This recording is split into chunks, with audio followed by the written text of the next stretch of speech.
Hai semua, perkenalkan nama saya Juli Irianto dari Prodi S1 Manajemen dengan NIM 11232401008. Di video saya ini, saya akan menjelaskan tentang sistem perekonomian dari negara Korea Selatan. Selamat menyaksikan.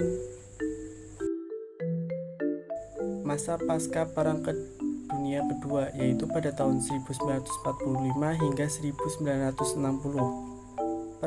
Setelah Perang Dunia Kedua, Korea Selatan berada dalam kondisi yang sangat miskin. Industri dan infrastruktur negara tersebut hancur akibat perang. Pemerintah Korea Selatan saat itu, dipimpin oleh Syngman Rhee, menerapkan kebijakan ekonomi yang liberal. Namun, kebijakan tersebut tidak dapat berhasil mendorong pertumbuhan ekonomi.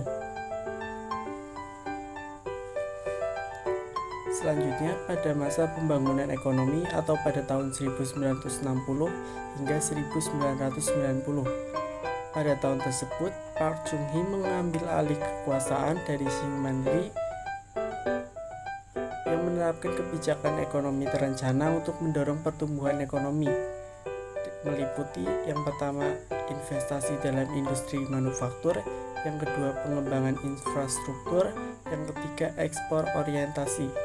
Kebijakan-kebijakan tersebut mendorong pertumbuhan ekonomi Korea Selatan yang rata-rata mencapai 7% per tahun selama periode ini. Yang ketiga, pada tahun 1990 atau pada masa krisis ekonomi. Pada tahun tersebut, Korea Selatan mengalami krisis ekonomi yang parah. Krisis tersebut disebabkan oleh beberapa faktor, termasuk yang pertama ketidakstabilan politik, yang kedua buruknya manajemen keuangan, yang ketiga ketergantungan pada pinjaman luar negeri. Krisis ekonomi tersebut menyebabkan pertumbuhan ekonomi Korea Selatan melambat. Namun, Korea Selatan berhasil pulih dari krisis tersebut dan melanjutkan pertumbuhan ekonominya.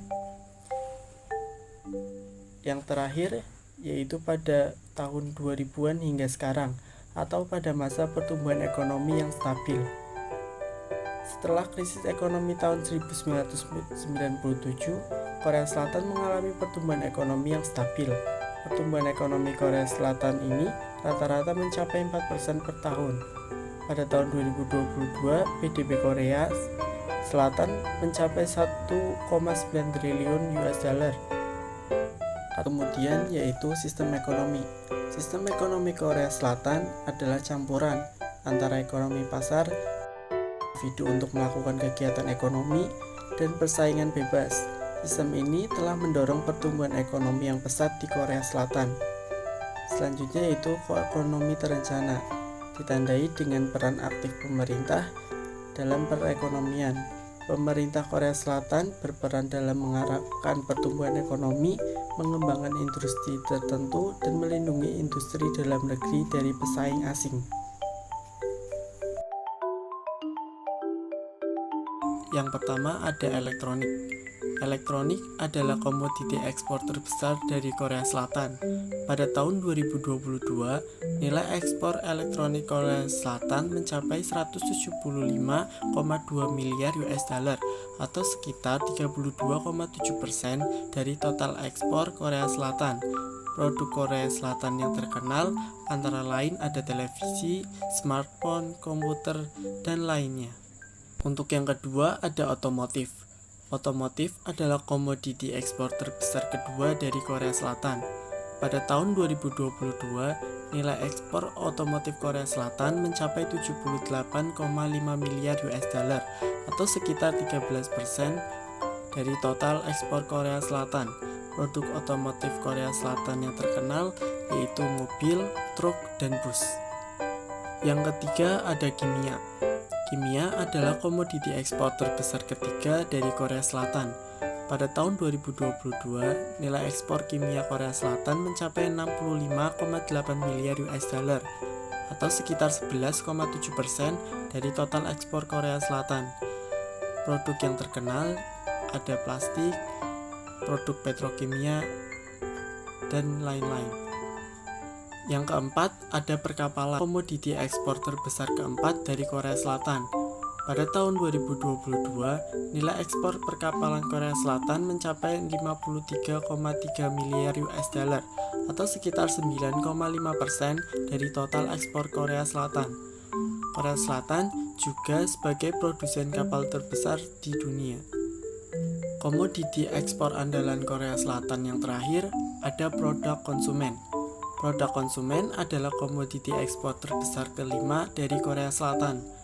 Pada tahun 2022, nilai ekspor produk konsumen Korea Selatan mencapai 42,6 miliar atau sekitar 7,8 dari total ekspor Korea Selatan. Produk konsumen Korea Selatan yang terkenal diantara lain ada pakaian, alas kaki.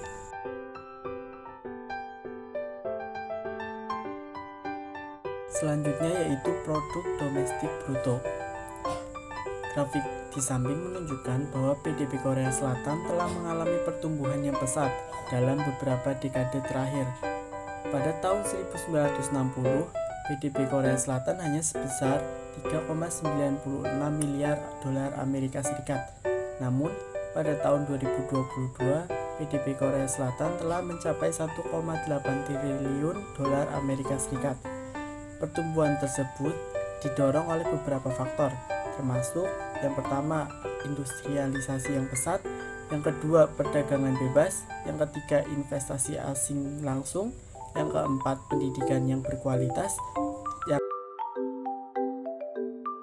Korea Selatan saat ini merupakan salah satu negara dengan ekonomi terbesar di dunia. PDB Korea Selatan menempati urutan 10 di dunia. Kemudian yaitu pertumbuhan ekonomi. Pertumbuhan ekonomi Korea Selatan telah mengalami pertumbuhan yang sangat pesat selama beberapa dekade terakhir. Pertumbuhan ekonomi Korea Selatan mencapai 7% per tahun selama periode 1960 hingga 1990. Pertumbuhan ekonomi Korea Selatan mulai melambat pada tahun 1990-an, tetapi masih tetap tinggi, yaitu mencapai 4% per tahunnya.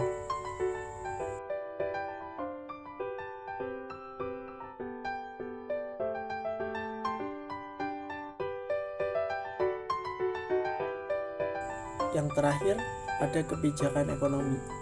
Pemerintah Korea Selatan menerapkan berbagai kebijakan ekonomi untuk mendorong pertumbuhan ekonomi dan meningkatkan kesejahteraan masyarakat.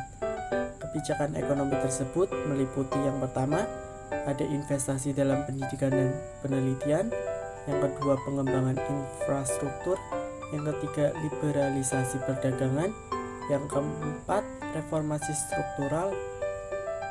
Kebijakan-kebijakan tersebut telah berhasil mendorong pertumbuhan ekonomi Korea Selatan dan menjadikan Korea Selatan sebagai salah satu negara maju di dunia.